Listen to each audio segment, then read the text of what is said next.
জানিয়ে দেব এই মুহূর্তে হাতে পাওয়া সর্বশেষ গুরুত্বপূর্ণ আপডেট বাংলা সংবাদ। শুরুতেই থাকছে অবশেষে পদত্যাগের ঘোষণা দিলেন সিইসি।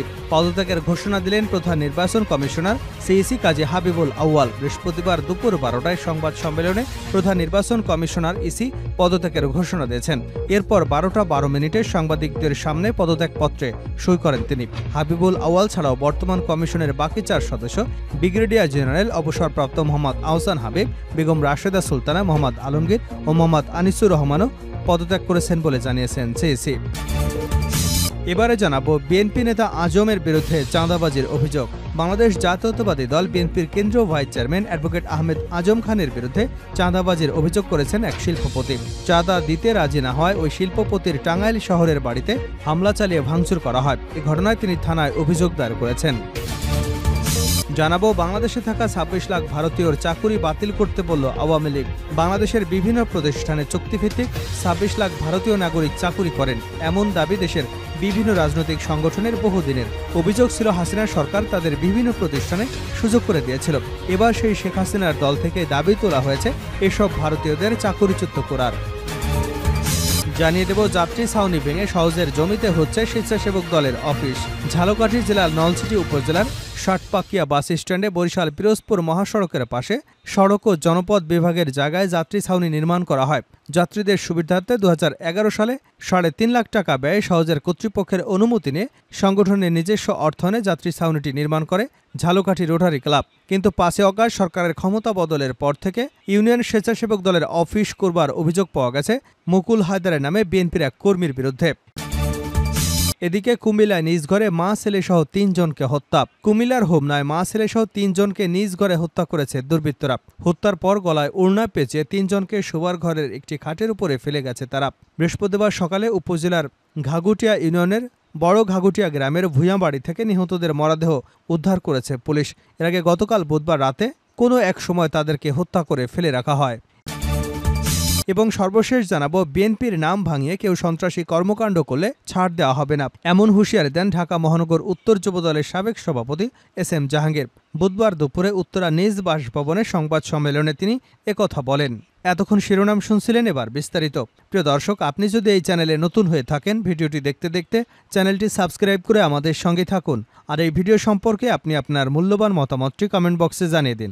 আর হ্যাঁ প্রিয় দর্শক, জানিয়ে দিন ভিডিওটি কোথা থেকে দেখছেন। অবশেষে পদত্যাগের ঘোষণা দিলেন সিইসি।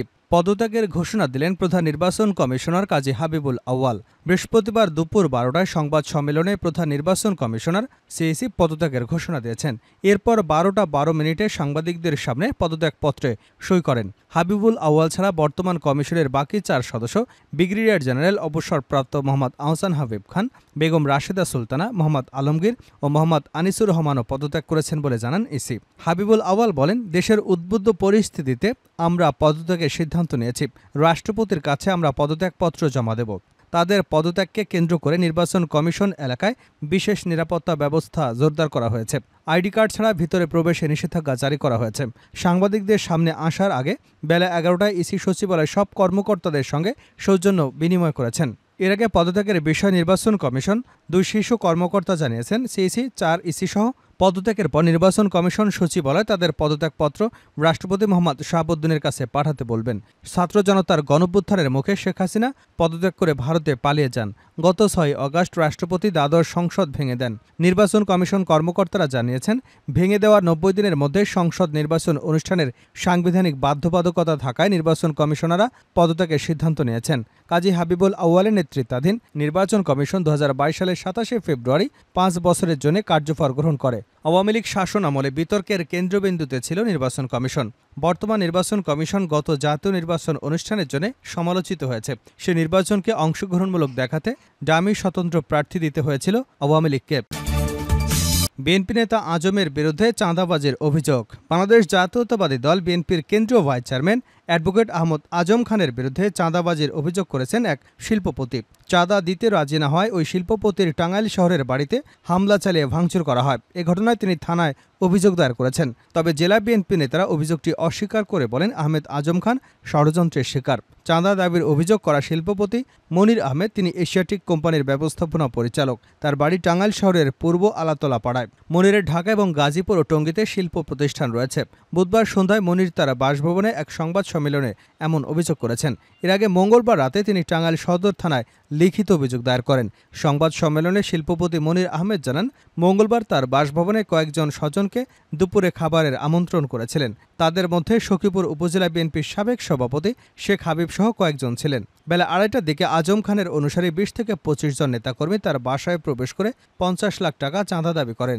চাঁদা দিতে রাজি না হয় গালাগালি এবং ভাঙচুর করেন তারা। এমনকি মধ্যাহ্নভোজে যোগ দিতে আসা ব্যক্তিদের কিলঘুষি ও লাথি মেরে লাঞ্ছিত করেন।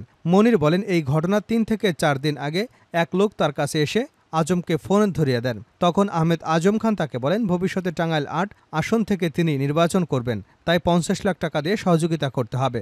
টাকা দিতে অস্বীকার করলে সেদিন দেখে নেবার হুমকি দেন আহমেদ আজম খান। মনির বলেন, মঙ্গলবার রাত 11টার দিকে তিনি নিজে টাঙ্গাইল সদর থানায় গিয়ে তার বাসায় হামলা এবং চাঁদা দাবির বিষয়ে লিখিত অভিযোগ করেছেন। এতে আহমেদ আজম খান বলেন, টাঙ্গাইল শহর বিএনপির সাধারণ সম্পাদক ইজাজুল হক সবুজ সহ 12 জনের নাম উল্লেখ করা হয়েছে। টাঙ্গাইল সদর থানার ভারপ্রাপ্ত কর্মকর্তা মোহাম্মদ লোকমান হোসেন বলেন, মনির আহমেদের লিখিত অভিযোগ পেয়েছি, অভিযোগের বিষয়ে তদন্ত চলছে। তদন্ত শেষে পরবর্তী ব্যবস্থা নেওয়া হবে। বাংলাদেশে থাকা 26 লাখ ভারতীয়দের চাকুরি বাতিল করতে বলল আওয়ামী লীগ। বাংলাদেশে বিভিন্ন প্রতিষ্ঠানে চুক্তিভিত্তিক 26 লাখ ভারতীয় নাগরিক চাকুরি করেন, এমন দাবি দেশের বিভিন্ন রাজনৈতিক সংগঠনের বহুদিনের। অভিযোগ ছিল, শেখ হাসিনার সরকার তাদের বিভিন্ন প্রতিষ্ঠানে সুযোগ করে দিয়েছিলেন। এবার সেই শেখ হাসিনার দল থেকে দাবি তোলা হয়েছে এসব ভারতীয়দের চাকরিচ্যুত করার। বৃহস্পতিবার দলটির ভেরিফাইড ফেসবুক পেজে এক পোস্টে বলা হয়েছে, মাননীয় উপদেষ্টা 26 লক্ষ ভারতীয় নাগরিক যারা বাংলাদেশে চাকুরি করে তাদের তালিকা করে চাকুরি থেকে বিদায় করে দেশের তরুণ বেকারদের সুযোগ তৈরি করতে হবে। ওই পোস্টের কমেন্ট বক্সে বলা হয়, এ তথ্য উপদেষ্টাই দিয়েছিলেন, সুতরাং এ কাজ তাকেই সম্পাদন করতে হবে। এটাই তরুণদের দাবি বলে আমরা মনে করি। হাসিনা সরকারের পতনের পর সম্প্রতি আলোচনায় আসে ভারতীয়দের চাকুরির বিষয়টি। সেখানে বলা হয় যে দেশের শিক্ষিত বেকার 26,40,000। সেখানে 26 লাখ ভারতীয় কিভাবে উচ্চ বেতনে চাকুরি করেন। তাদের বেতন হয় ডলারে। প্রতি বছর বাংলাদেশ থেকে প্রায় 5 বিলিয়ন অর্থাৎ 500 কোটি মার্কিন ডলার রেমিটেন্স ভারতে চলে যাচ্ছে। রেমিটেন্স আয় ভারতের চতুর্থ বড় উৎস বাংলাদেশ। কাগজে কলমে বাংলাদেশের নাম থাকলেও এতদিন দেশটাকে পুরোপুরি নিয়ন্ত্রণ করত ভারত। নেটিজেনরা বলেন, বাংলাদেশের শিক্ষিত প্রজন্ম নিজ দেশে বেকার ঘুরে আর ভারতীয়রা এদেশে উচ্চ বেতনে চাকুরি করে। একটা রাষ্ট্রীয় কাঠামো কতটা ভঙ্গুর হলে এমন অবস্থা হতে পারে।